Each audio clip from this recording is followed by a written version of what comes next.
Welcome back on the AM show. As promised, we kickstart our big stories with that major story. A stunner, a shocker, but nothing new. More than 9,556 teachers who sat the 2023 Ghana Teacher Licensure Exam failed. That is the statistic of over 20,000. That constitutes 47+% of those who sat the exam who did not make it. But the questions, why do we have the repeated failures? Is it any testament to the lack of quality, or is it that the examination is too skewed? Well, joining the conversation this morning, we have Dr. Peter Anti, who is with the Institute for Education Studies. He kickstarts the conversation with us. Dr. Anti, a very good morning to you, sir. Good morning, Benjamin. How are you? I am well. I hope you're well too. Yeah, I'm doing very fine this morning. All right. Let me start with you. So what is your reaction to this latest bit when it comes to the teacher licensure exam and the pass rate, or better still, the failure rate? What's your quick reaction? Okay, so I think first and foremost, we need to make certain points clear. Okay. Because I've been reading on Facebook and social media and even on traditional media platforms that teachers have failed exams. I think we have gone through this already. Let's understand our system. Our system is designed that when you want to be a teacher, you go to the colleges of education, you come to the traditional universities or your universities, and then you have to do a B.Ed program. So you do the B.Ed program, and then after the 4 years, like we are doing in the colleges of education, our system is designed that there is a body that is established to certify you, register you, and license you to practice teaching in Ghana. And that body is the National Teaching Council. So until you are registered and licensed, you cannot say that you are a qualified teacher. That is what they call the QTS in the UK, qualified teacher status. Okay, so if somebody is writing a professional exams, the person is a candidate. The person is not a teacher. At best, you can say that he's a teacher trainee. But those people who sat for the exams are not teachers. They are teacher trainees. They are candidates who are aspiring to enter the teaching profession. And by the system that we have put in place, we are able to get the best out of these people who want to enter the profession. And then those who are not able to make it, they are given remedial opportunity to sit and then write the exams again. So we do not have teachers who have sat and failed exams. We have people who wanted to enter the profession, but because of the mechanisms that we've put in place, did not or were not able to enter the profession. And that is what is at stake now. And I think that we need to make this point clear, because the more I've seen people saying that, oh, the students passed the WASI and the teachers who taught them are failing. It is completely out of place. You cannot make that statement. Those who sat for the exams are not teachers. They are teacher trainees who are candidates who sat for the Ghana Teacher Licensure Exam to be licensed to be able to teach in Ghana. And out of them, some failed, some were able to pass. And for me, I think that it's a mechanism that we've put in place to be able to get the best to handle the profession. We can have a discussion about whether the exams, the questions that were asked, the problems that are associated with the examination, assessment technique issues. We can have a discussion around all those things. But that does not negate the fact that if we do not put in certain measures, it's going to be easy for anybody, and that was how it used to be. Anybody complete school, he walks into for the college of education. You are just you go to college of education, you know that definitely you are a teacher. For those in the universities, you finish and then you find one or two places and then you are teaching. Some of us after SS, we got opportunity to teach in private schools, but now the system is being streamlined and professionalized to the extent that if you do not have a license from the National Teaching Council, it is by law going to make it difficult for you to practice this profession in Ghana. And I think that we should all embrace some of these things and then allow them to roll. For the pass and the failure rate, I believe that it is normal of professional exams that are written in Ghana. People sit for the accounting professional exams, the ICA, ACCA, people sit for law exams, people sit for the nursing exams, and some of them are not able to make it. It doesn't call to question the quality of tuition that they receive in their institution. It's more about the individual's inability to understand the rudiments of the profession that he wants to enter into. And in Ghana, you know that before you can be, before you go through the teaching profession, you are exposed to three important things. You are exposed to what we call the professional knowledge, you are exposed to the professional practice, and you are exposed to professional values and attitudes. This is what we classified in literature as personal disposition, subject matter knowledge, and pedagogical knowledge. And this is what NTC is testing the students on, the candidates on. You have to have an idea of how you can teach. You have to have an idea of the subject that you want to go and teach.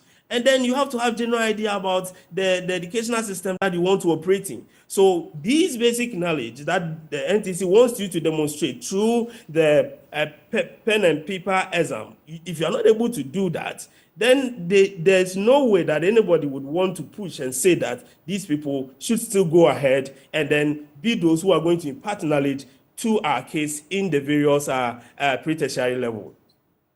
Let me bring in Larry Agbado, who is editor, Teacher Education Journal. Larry, thank you for making the time to join us this morning. For you, this is a conversation we have had from different aspects in the past.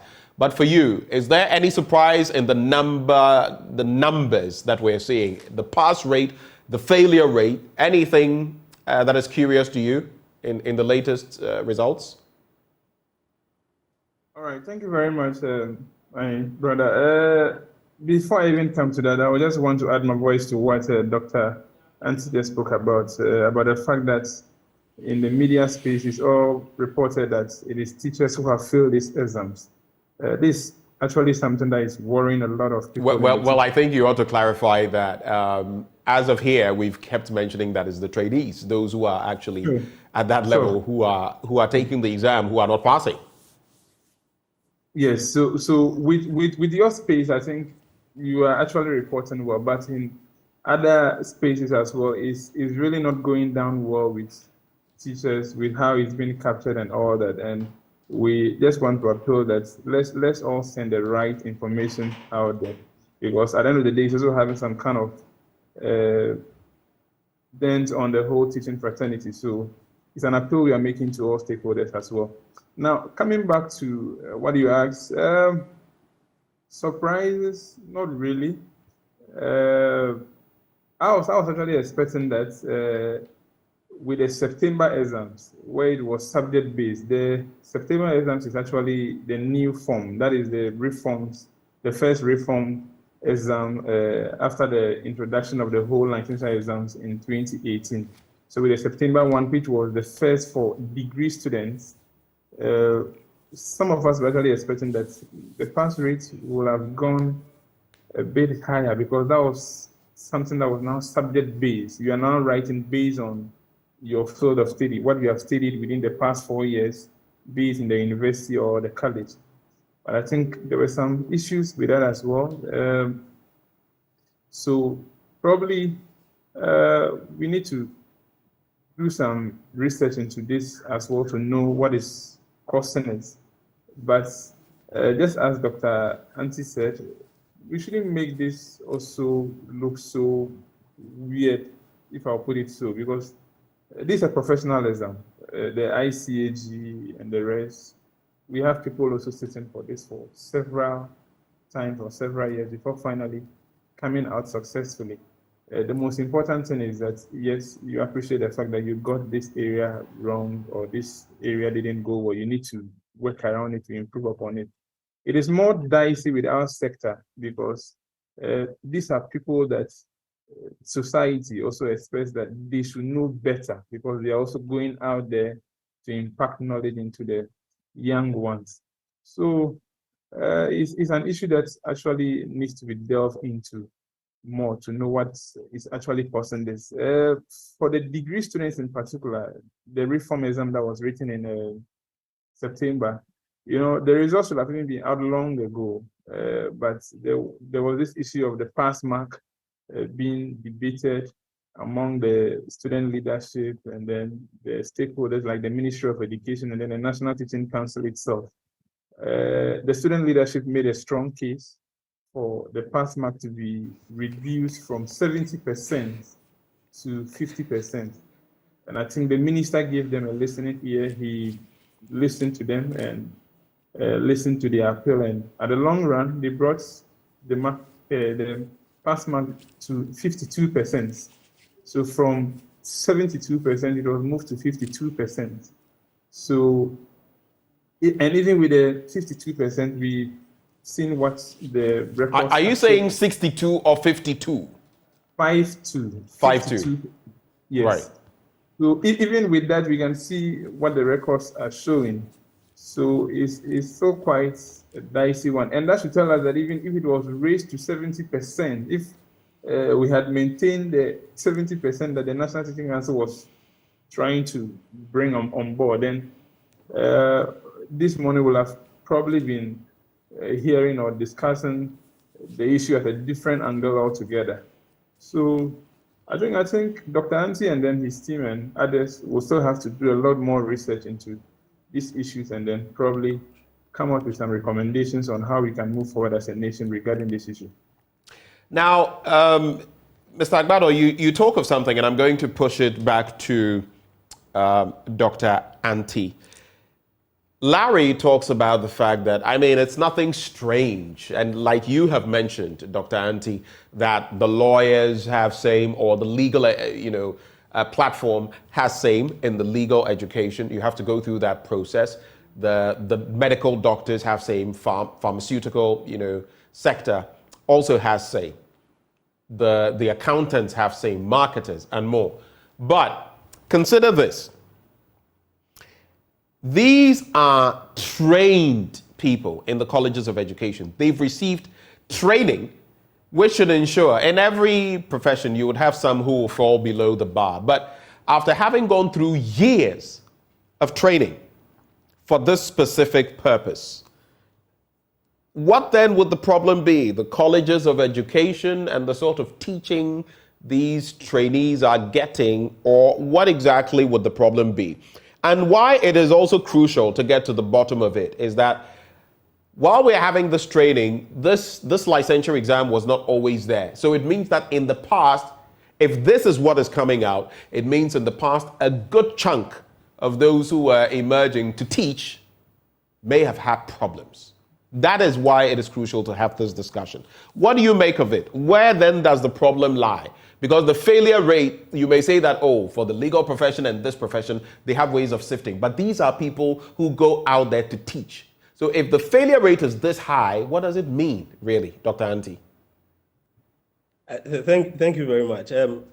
I would not want to hazard a guess. I've done, I think, 2 papers on the Ghana Teacher Licensure exams. And I just did with the perception of the candidates in relation to the exams. They have varied challenges that they sometimes bring up. They talk about these were the initial stages of the licensure exams. They talked about the lack of materials that were not available for them to revise before they write the exams, and other challenges. So there will be issues that we need to actually research into and then really find out what is really happening. But that for me should still not be an excuse. And I say this because of this simple reason. I'm interested in economics. That is my field. So I checked the pass rate of economics and I saw that a lot of them couldn't make it. So I think about 60% or so failed in the economics. And I looked at, I saw guys, I was around when they were writing the paper, so I saw the questions that they were asked. And I asked myself, you've done economics for a minimum of 6 years. Why? You did 3 years economics at the senior high school level, and then you do 4 years economics at the university. You are trained 7 good years in the content. 3 years at the senior high school level, at least 4 years. I don't even talk about those who might have sat for remedials to be able to still pass. So a minimum of 6 years, you have done content in this particular subject. And then you are given an opportunity to write a paper which contains questions that are basically for the senior high school students in terms of economics. And I'm just being specific so that, because I know what I'm talking about. I saw the paper. And yet you couldn't get 50% of the people who sat for the exams to pass. You cannot put this at the doorstep of those who trained them. You cannot put this at the doorstep of the system that is designed to ensure that the person coming out to teach the subject is given the requisite kind of content knowledge. You cannot do that. Because there's somebody who's done economics for 3 years at the senior high school level and has done economics for at least 4 years at the tertiary level and still cannot answer basic demand and supply questions. How do you expect such a person to go through the system and come and teach the students at the senior high school level economics? And that is why, for me, I'm very passionate about this process, because it's giving us an indication that maybe we still have to have a second look at the whole process of training the Ghanaian teacher. All right, of course, there are some who have gone through the system, and that is why the reform is designed in such a way that if you're already in the system, you still need to do something. You still need to go through continuous professional development. You need to ensure that you are building your portfolio. You need to continuously update yourself so that you'll be able to give the students the current knowledge that it is in the area that you are teaching. And this is the way we have to go, because these are people who are training or imparting knowledge. You cannot continue to impart the old knowledge or the wrong information that you have to the students that you are teaching. You are just wasting your human resource in the years to come. And the unfortunate thing is that when a teacher is not able to deliver well to the student, the impact on the student is felt so much to the extent that it can transcend to generations. So we really have to really delve into what is really happening in terms of the number of students that are not able to pass these things. But for me, it still tells me that some of our candidates are still not prepared to enter the profession, and they need to sit back and then go through the process again. And this is evident with the economics paper and the pass rate that came out with the exam that they wrote. For you, Larry, would you share in the sentiments of Dr. Anti, and where do you think the crux of the matter is, the core of the problem? Where do you think we can situate it? All right, thank you very much. So yes, I partly agree with him. But if you look at what the training institutions are also offering our students, you also appreciate the fact that they are giving their best. There was a research that was conducted recently, and the findings from those research, a part of it indicated that, in the past, records show that student teachers from the colleges of education had a high pass rate as compared to graduates from the universities. And one of the reasons for that was the student teachers in the colleges were being trained with the national teacher standards. The colleges made use more of the national teacher standards as compared to the universities. And these national teacher standards, this is a document that is more or less trying to take our trainees through standardized ways of teaching, like the approaches, taking them through the essential skills, the core values, and all that. Now, another issue we should also look at, which we must admit is a challenge over the years, is the issue of the infrastructure deficit in the colleges of education. We cannot deny the fact that that has had a toll on the quality training that the new teachers receive in the colleges. In the past, let's say 5 to 6 years, the colleges have more or less been running this double track system where some are home, some are on campus. They just come to spend 6 weeks, go back, come back, prepare for exams. So they really didn't have enough contact hours with their tutors. And most of them, when they come, they only prepare for exams and go. And it was having a toll on the quality of training that they were receiving. Going forward, I think we should be happy that the Minister for Education or the Ministry of Education, together with the stakeholders, are now introducing the in, out. So continuing students are now going to be on campus. The first 3 batches, that's level 100, level 200, and level 300, are all going to be on campus. Then the final year students will be out. I think this is more or less going to be a very good solution to the problem we are facing with infrastructure deficits. Though we don't have everything in place yet, but this is going to help for the student teachers to have adequate contact hours with their tutors. And probably going forward, we may see this may lead to an improvement in what we are discussing today.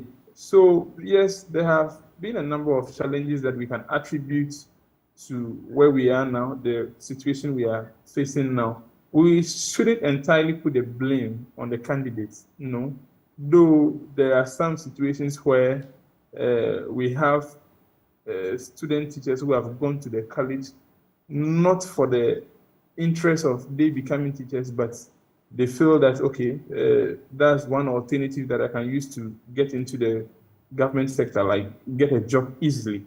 There have been discussions also that going forward, we have this issue and a discussion where you see students with very beautiful WASI results, like good grades, but they go to the tertiary institutions in their first semester or second semester, they begin to find difficulty in settling down. Their results do not match with what they brought and all that. So there were discussions in the past that, look, it's time for us to introduce kind of entrance exams into the colleges of education and even the universities that are offering education courses or that are training teachers, because they feel that even before the candidates or the students get into the institutions, we should be able to sieve them and get the best materials to go in there.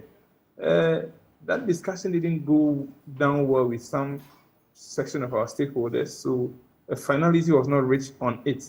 But from where some of us sit, I feel that will actually also help going forward.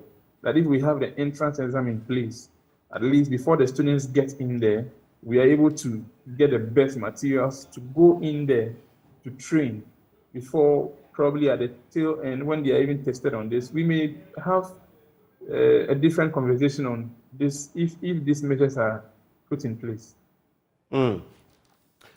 So it's quite a convoluted situation we find ourselves in year after year with this licensure exam. We have seen that the failure rate has been particularly high in some instances, well over 50%.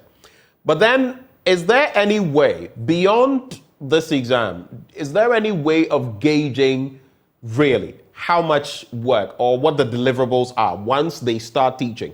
The 50+% who have actually passed, is this enough to determine their quality moving forward, do you think, Dr. Anti? And I pose that question as well because just this morning, we'll get to that angle of the latest WASI results and what Dr. Ayamga, together with a number of lecturers I know, they keep telling me that, look, even those coming through from the SHS level to the next level, they may come in with all these beautiful grades, but trust me, it is really difficult teaching them. The standards tend to be pretty low, especially when it comes to English language. And a lot of them may have the ones and all of that, or the A1s and everything, or the B2s, but they come in and they cannot understand basic English. They cannot express themselves properly. They cannot write properly. Do you feel, as far as these teacher trainees are concerned, there should be other ways of assessing them? I know there are rolling tests, but should there be something more? If the failure rate is this high, merely passing may not make the cut. What do you think, Dr. Anti? Yeah, so that is why the system is also designed in such a way that when you pass and you enter, you are given a 1 year that is supposed to be for induction. So during that period, you are guided and mentored by professionals already on the field and given the needed assistance to be able to fit into the profession. Again, if you're already in the system, the process is that you cannot renew your license unless you've undertaken certain proceedings, gone through certain training programs, build points based on your continuous professional development and other things. So it is not just passing and entering the profession and then that is it. You stop everything. No, there are systems put in place to monitor the progress that is being made by these newly qualified teachers and to ensure that they fit in the teaching profession. After 1 year, they are inducted and they are still monitored because you need to renew your license within a specific period. And when you don't meet the set standards for renewal, the body responsible for that will not renew your license for you. So we have put in a certain mechanism. All that we need to do is to strengthen the mechanism and follow it faithfully so that we'll be able to get the best out of the teachers that are coming to the field. And for me, I think the first point, I feel that the first point of entry into any profession should be controlled. And that is my personal opinion. I wrote about this, I think, 2017, 2018, about the idea of licensing teachers being a measure to control entry into the profession. And that is what I think should be. And one of the ways we can do this is for them to sit for the exams. When they enter the profession, then we monitor their progress. If you are not able to build your points, you are giving maybe certain kind of guidelines and you are taking through certain procedures to ensure that you are continuously updating your knowledge in the field that you are supposed to deliver the contents that you are delivering. And I think that is a process that we need to stick to and then improve as we go ahead. If you're able to do this consistently for a considerable period of time, we'll see the quality of teachers that we'll be dealing with, because at any point in time, you get people who understand the system, who are updating themselves, who are used to current pedagogies, and they are able to use that to teach the students that they are handling. But to talk about the caliber of SHS students coming into the tertiary institution, you know that I handle 100 students.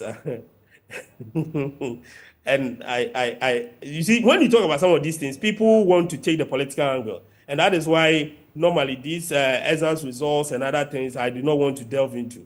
But it is just as the people you spoke to have said, it is something that is serious. We really need to have a conversation around that.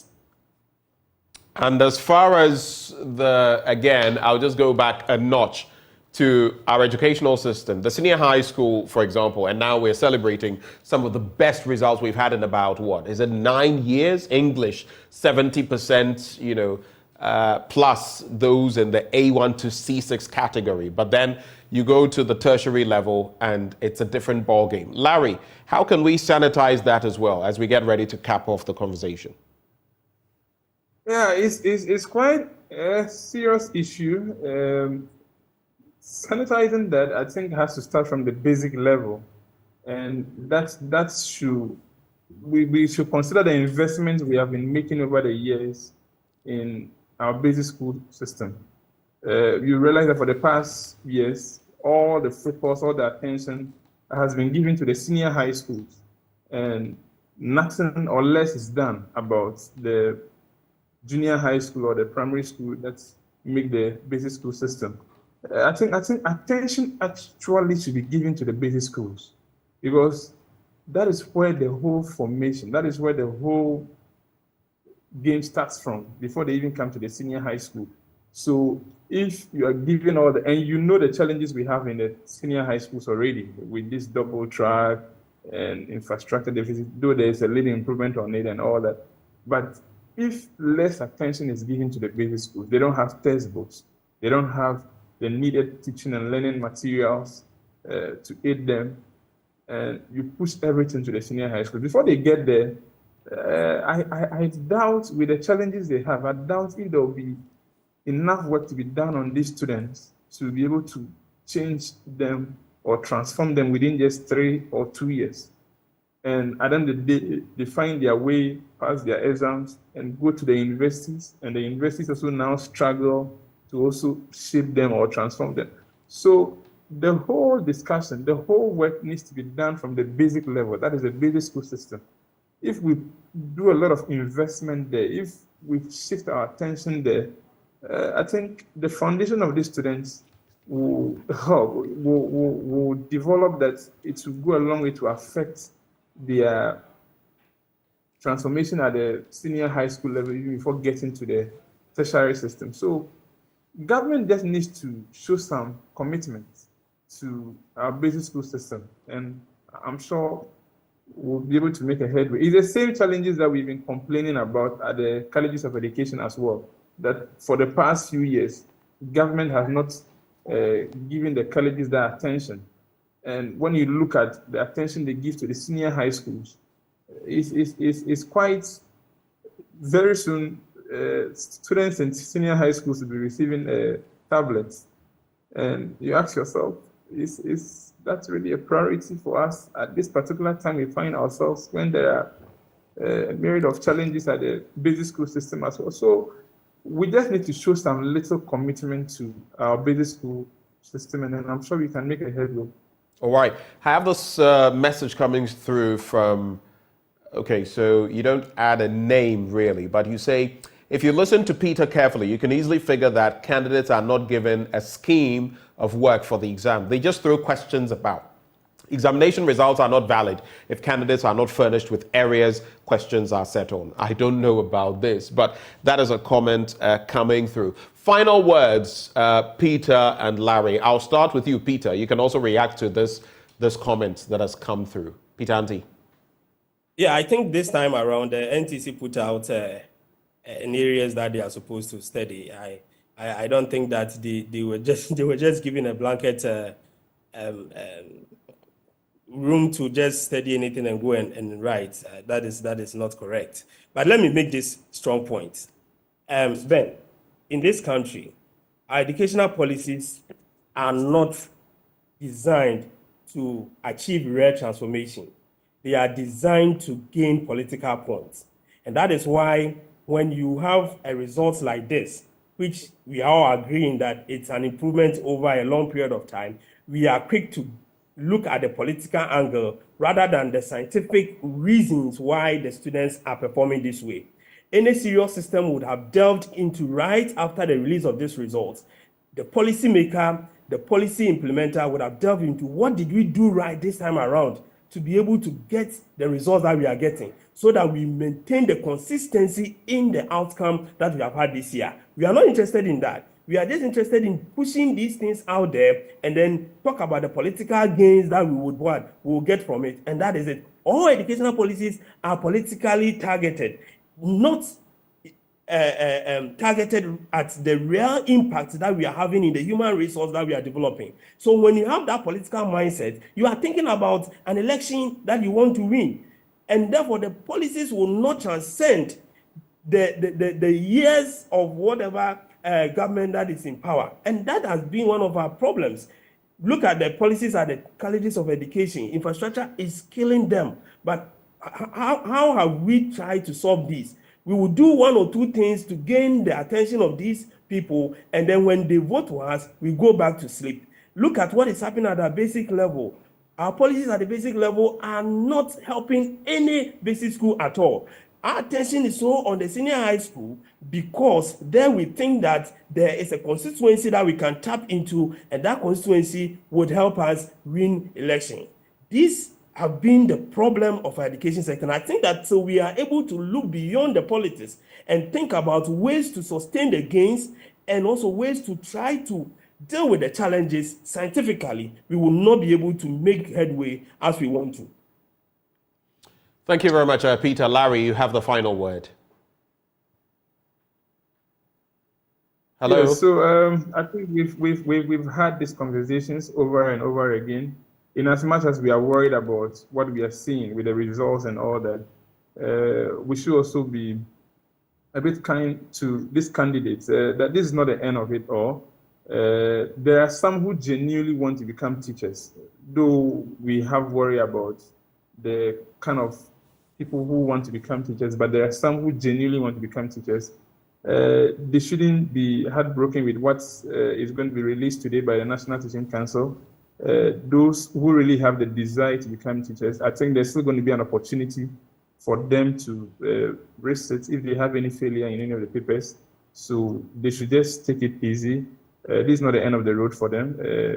They have an opportunity to resit the exams and then make it and get into the classroom and then make the impact they want to do in the teaching field. So we wish them the very best of luck in their future endeavors. I think that is what we should all be praying for, that they shouldn't be so disturbed about this. It happens. Thank you very much, gentlemen, for having joined the conversation. We had Dr. Peter Anti, Executive Director, Institute for Education Studies, together with Larry Agbado, Editor, Teacher Education Journal. Now, do stay. Christmas beckons, Christmas approaches, but how are you going to celebrate it? You want to celebrate it in style, peacefully, and all of that, devoid of any negative incidents. And that is why, as we prepare for the Yuletide, we'll be telling you about how to keep your home away from any fires. This is important because of the arrival of the Harmattan, which we are already in the grips of. My colleague Christiana Sweetie Abochi has been spending some time interacting with ADO1 Alex King Nate of the Ghana Fire Service. That discussion is up shortly on the AM show.